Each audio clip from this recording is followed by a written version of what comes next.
Hello everybody and welcome back to War History Geek. Now today is going to be our very first official haul video. So we're going to be showcasing some items that I picked up today actually at some local antique stores in my area. Let's just get started. So first thing we have here is the Navy Training Courses Manual for instructions on the gyroscopic compasses, of the U.S. Navy, edition of 1933. So I was doing some research on this before the video, of course, and according to the internet, this book does not exist. I did my absolute best to try and find things similar to it. I found one that was similar to it, and if I can find it again, I'll add an image up now on the screen. And that one sold for about $30 in slightly worse condition than this. As you can see here, this one is personalized to the original owner. So here you can see the handwritten name of the original owner, and then at some point either he or the Navy itself went back and put an official stamp of his name on the front cover. You can also see here vaguely there was a stamp on the back of some sort. I'm not really sure if this was maybe from being set on top of another book. I don't know, this maybe looks like a 3 here. I couldn't tell you what that used to be, but as you can see here, all it says is Gyroscopic Compasses, 1933. And based on the research I did here, this was essentially a textbook on learning how to use and maintain gyroscopic compasses in the U.S. Navy between World War I and World War II. So very interesting book here. I'll open up a couple of the pages here. You can see they have all kinds of different schematics. If I flip to a correct page here, you can see there's complete fold-out diagrams as well.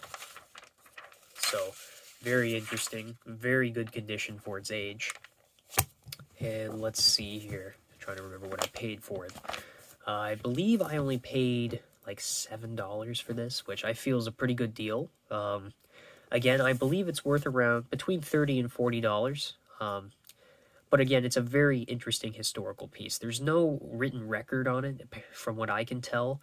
But with the personalization on the front cover, it makes it very interesting. So very glad to add that to my collection. Set that off to the side over here.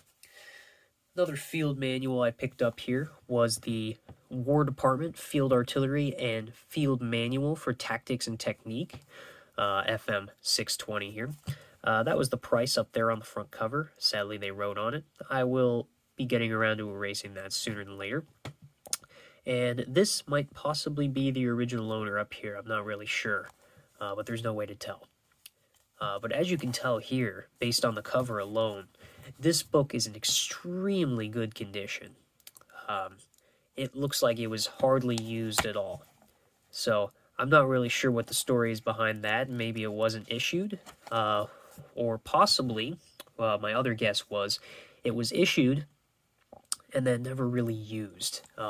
Because based on what I've read personally, once they were to learn how to use these particular things, it became second nature. They weren't going back and checking the manual every single time. So once they finished their basic training on how to use these field artillery guns, especially considering this one was printed in, as you can see down here.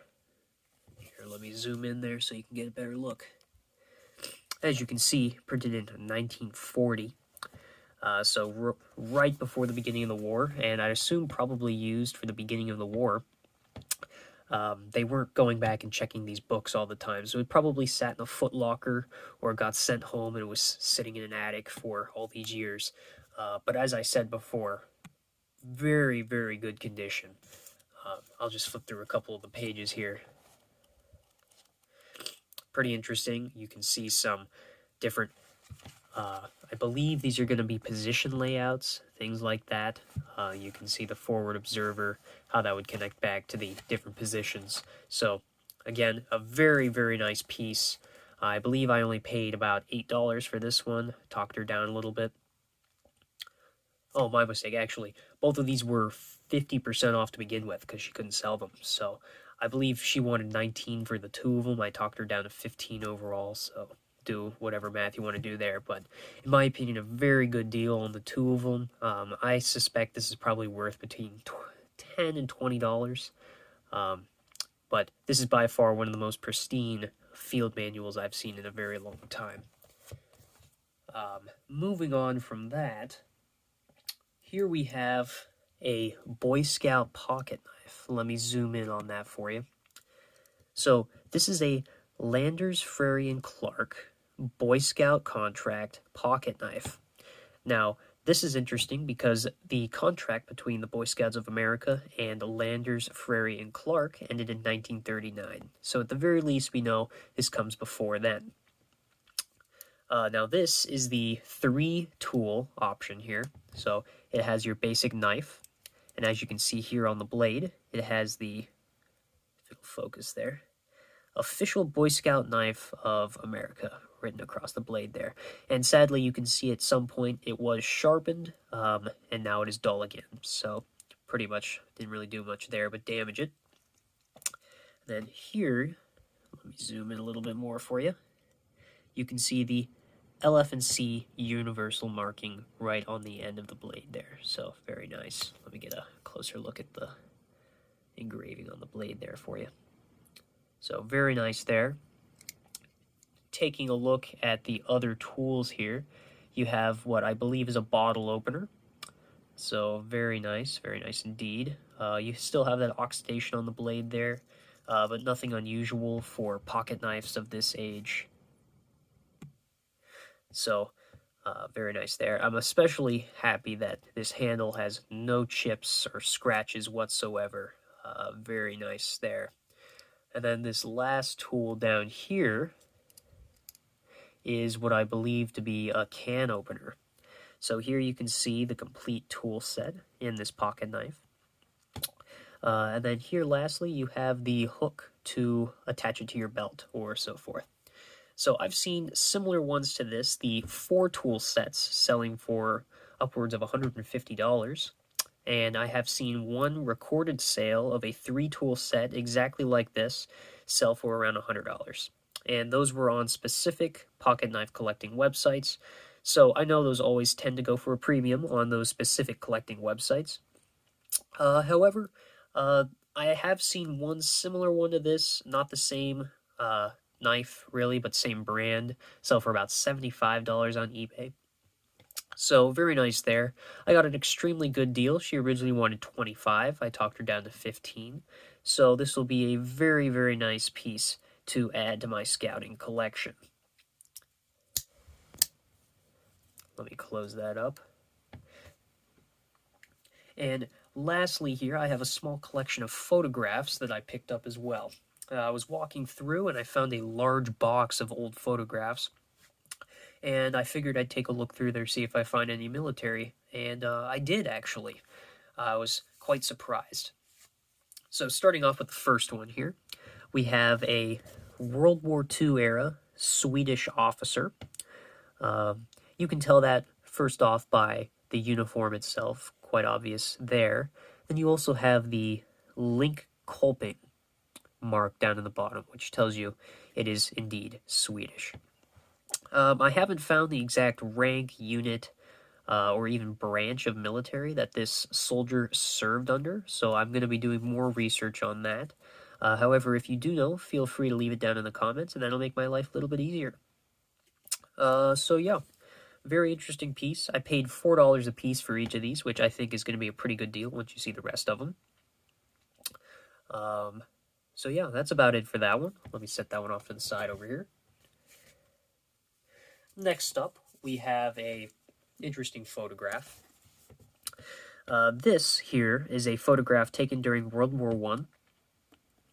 And if you zoom in here on this text, you can see it says German howitzer.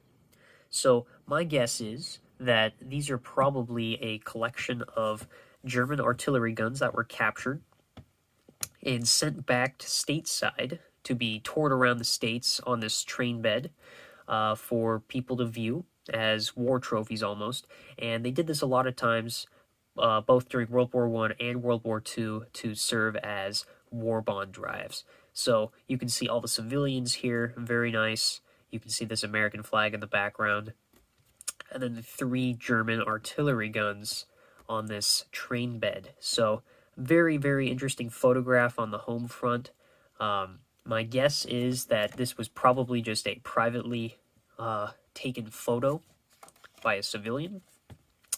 When I searched the photograph, I couldn't find anything similar to it, really. So very, very interesting photograph there. I'm very glad to get my hands on that. Next up here is probably the most interesting one out of the batch. This is a World War I German postcard sent home by a German soldier. So I haven't found the exact unit yet. I'm going to be doing more research on that. But to get a closer look at the front of this card, I'll let you take a look at all the faces there of the soldiers. Very interesting. You can see that very obvious World War I German cap, which immediately tipped me off that I should be paying attention to this. Very nice there. And taking a look at the back here, let me zoom out a little bit. You can see you have the names over here. You have the send stamp. And lastly, you have the message over here. Now, sadly, I am unable to read antique German script, and German for that matter. However, I do have some friends that might be able to help me out there. So if you guys are actually really interested, I might come back and revisit this one. But one interesting tidbit here is that this was sent at the very, very end of the war, October 20th, 1918, less than a month before the end of the war. So it might be a very interesting perspective shown in this message here. Very excited to figure out what this says. And just one more look at the front here. Again, only paid $4 a piece for these, so I feel like I made out very well. Lastly here, which is the second most interesting, is an image of the USS Paducah commissioned in 1905. Now, this is very interesting because I was able to search this image and found an image identical to this, minus the photograph of the sailor up here in the corner. Now, this helped me very quickly because it sent me straight to a link that gave me the entire history of this ship, which I will provide in the description down below if you'd like to read all of it. But I'm just going to do a quick overview of the photograph and just basic history of the ship here. So, my guess is that this is a sailor that was on the ship, probably around the World War II era, maybe a little bit before World War II, based on the uniform. And you can also tell by the paper that it's probably a later photograph. So, here, as I said before, commissioned in 1905. It perused the Caribbean and basically just acted as a security ship in different regions south of us in the Gulf of Mexico and that area. When World War I broke out, it served as an escort ship and did see some combat there. There is a debated, I guess you could say, whether they actually were involved in this or not, but originally they were credited with damaging a U-boat that had attacked one of the merchant ships it was protecting. However, after the war, this was never confirmed, so it was never actually given to the ship. So, very interesting there. Post-World War I and up through World War II, it served as a training ship. So it first served on the Great Lakes from 1922 to the late 1930s, and that's when I believe this photograph was taken. Here you can see all the servicemen that were serving on the training ship. And then at the outbreak of World War II, it was moved back to the eastern seacoast with its sister ship to serve as a different type of training ship. After World War II, it was then sold by the U.S. government to an Israeli group, which they used to carry refugees to Palestine. And they renamed the ship to, please excuse my mispronunciation here, but Gala. So Geulah. So go ahead and take that as you will. And in the middle of this process, it was captured by the British blockade, and was captured for several years, and then was reclaimed by the independent Israeli government in 1948. Lastly, once the Israelis had taken back the ship, they decided to make it a civilian use barge for a short time until it was sold for scrap in Naples in 1951. So this particular ship had a very, very long history, not only in the U.S. Navy, but in the world in general. So a very, very interesting photograph to find just in a local antique shop. And I will be doing more research to see if I can identify who this person is in this photograph. It'd be very interesting to know the background on this, to possibly know the family it came from. So very, very interesting find there for sure. That's about all I have for this particular video.